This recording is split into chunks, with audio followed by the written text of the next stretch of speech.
காட்டு. இங்கே பாருங்க ஒருவர்களே, தேங்காய் பூ. இது தேங்காய் பூ தான். இது வந்து கண்ணு முளைஞ்சி வருது இல்லையா, தேங்காய் பூ. இது ஒன்று, இங்கே பாருங்க இது ஒன்று. என்னமோ வீடியோ வந்து பெருசாக இருக்கிற மாதிரி இருக்குல்ல, நம்ம கிட்ட இருக்கு தலை தெரியுதோ. கொஞ்சம் வாங்க ஒருவர்களே சாப்பிட்லாம். ஆனால் செம்மையாக இருக்கு.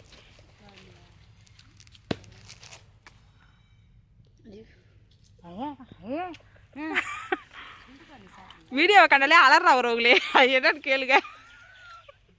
இங்க பாருங்க, வீடியோ கண்டாலே ஐயோ ஐயோன்னு அலறா. என்னன்னு கேளுங்க. வீடியோவில் வர்றதுக்கெலாம் ஒரு இன்ட்ரெஸ்ட் இருக்கிறதில்ல. இப்படியே தான் இருக்காங்க. மீதிலாம் யாரில்ல, இவன் மட்டும்தான் ஒருவர்களே. ஆமாம் ஒருவர்களே, சாப்பிட்டுட்டு அப்புறம் நாங்கள் எல்லாம் சாப்பிட்டோம். அன்றைக்கி சாப்பிட்டுட்டு மதிய சாப்பாடு சாப்பிட்டு ரெஸ்ட் எடுக்கிறோம். அப்புறம் திரும்ப வேலை ஆரம்பிக்க போகுது. கொட்டா வேலை தான். கோழி சாணாடிட்டு இருக்கோம் ஒருவர்களே. வாங்க எனக்கு கூட ஹெல்ப் பண்ணுங்க. ஆள் இல்லை. சரி ஓகே ஒருவர்களே, பாய்.